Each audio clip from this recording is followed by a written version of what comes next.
Good morning, good afternoon, good evening. Dr. Barry, Lundove News. A quick introduction to an episode of Sky News. It's called The Outsiders. On here on a Sunday morning, they talked about the voice. And the information on that, you really need to see it, because all of the corruption seems to start up in Western Australia for some reason. I'll just read you the act.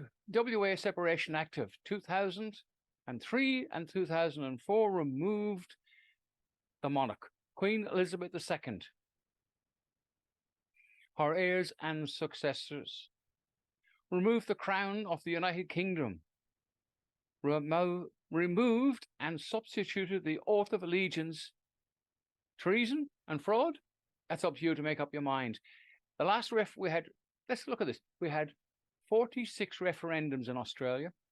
40 of them failed. Yes, 40 of them failed, which means 6 must have passed. I may be wrong with 1 or 2. Okay, but that's roughly right off the top of my head.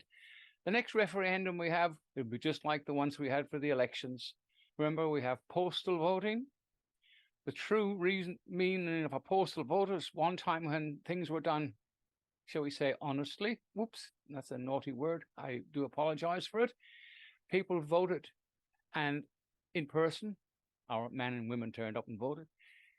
Postal voting was you had to have a lawful excuse, you're away on holidays or something, but now you got phone-in voting thing. So referendum, it's a done deal.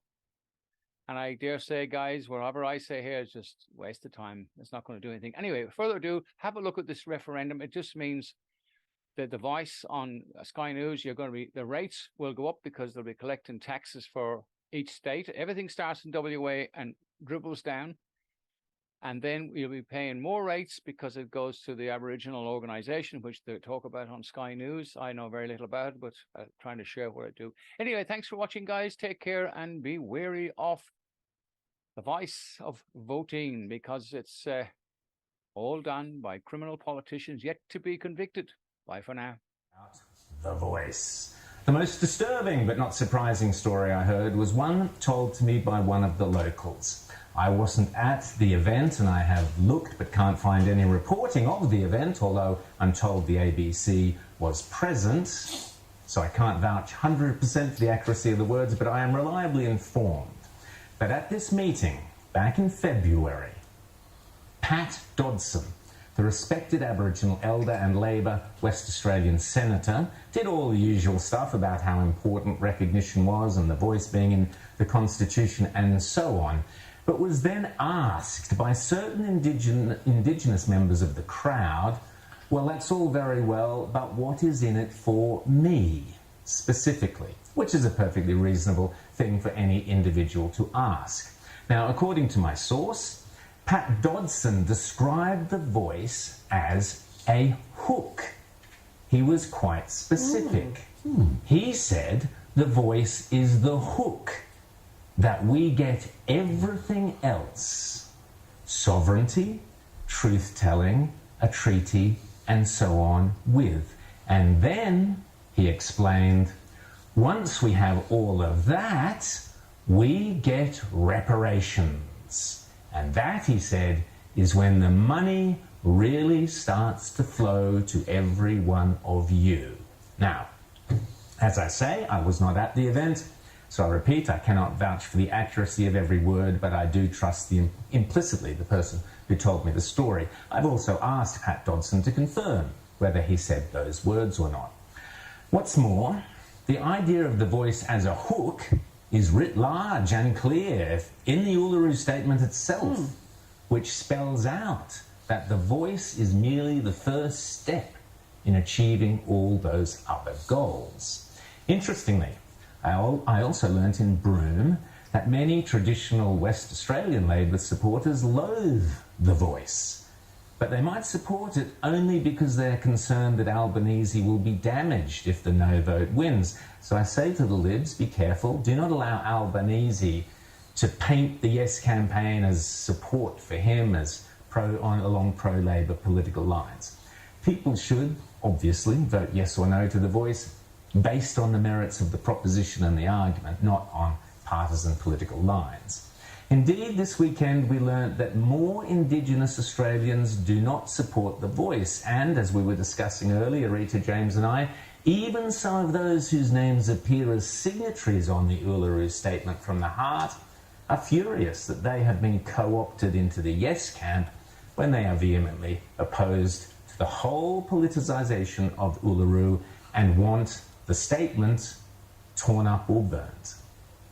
Differing viewpoints within the Aboriginal community is, of course, to be expected and indeed to be encouraged. That's what democracy is all about, remember? And indeed, the more Indigenous Australians disagree with each other, the more absurd is the entire proposition that you can have one voice to speak on behalf of them all.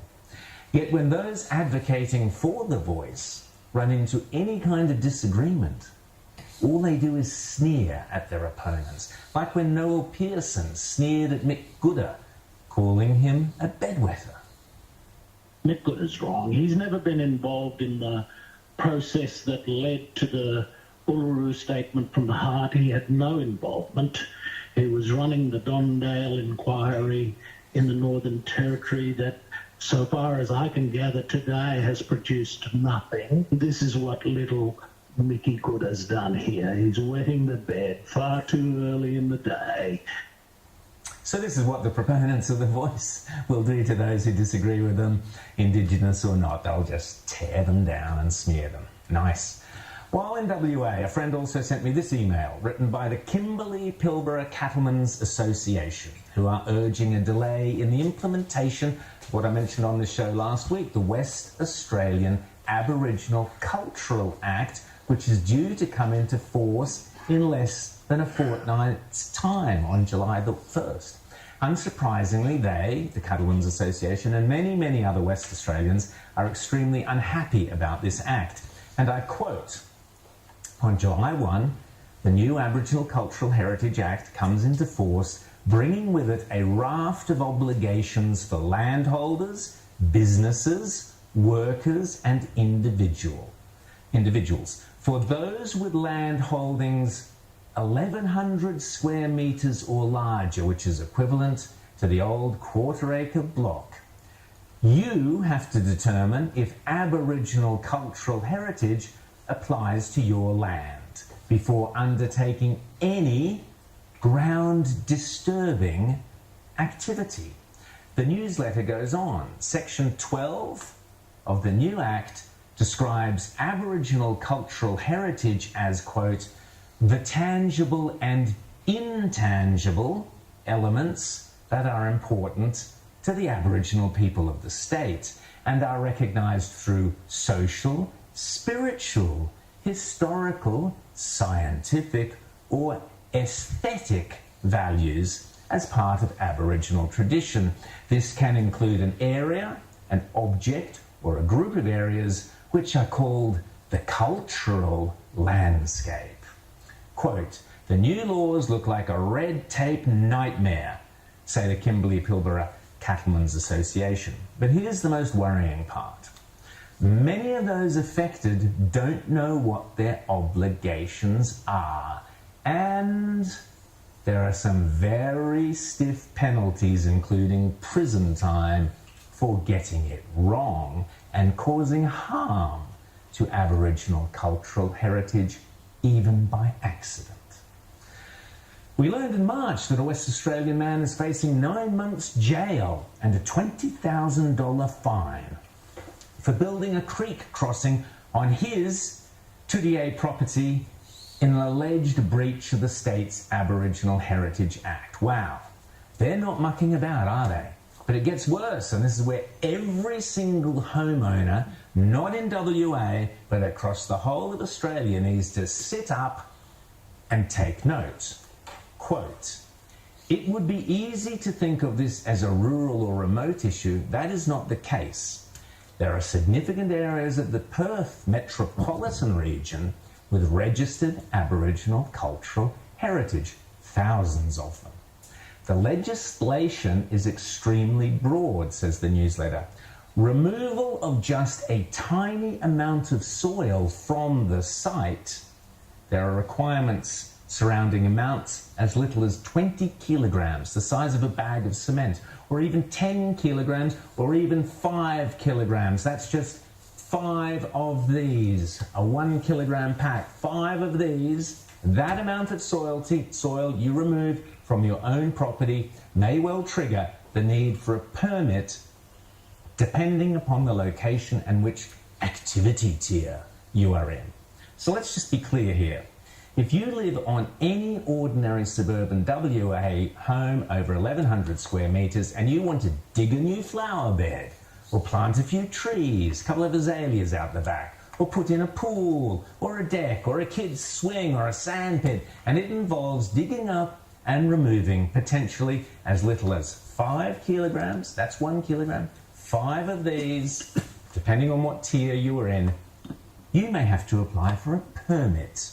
And that means some massive, time-consuming, costly Indigenous intervention onto your own property and some group of Aboriginal cultural heritage bureaucrats telling you what you can or cannot do. Aesthetic values. 5 kilograms of soil, 5 of those. And if you don't, you face severe financial penalties or possibly even jail time. This is the end of individual freedom in Australia. Welcome to country, indeed. The joke is, all of those yes supporters accuse me of scaremongering about the voice. What a joke. Who needs to? Even I couldn't have come up with anything half as nightmarish as this Aboriginal Cultural Heritage Act in WA.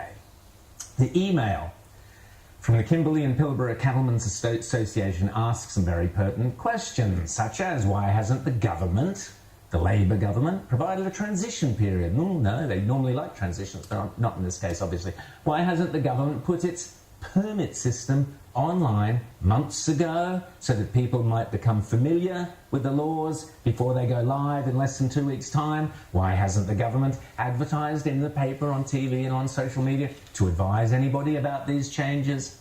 There is a petition which has been launched, so if you feel imperiled by this legislation, I suggest you hop onto it or contact the Liberal MLC Neil Thompson. Meanwhile, the WA Labor Party, with their massive parliamentary majority and their new Premier Roger Cook, well, they clearly do not give a toss.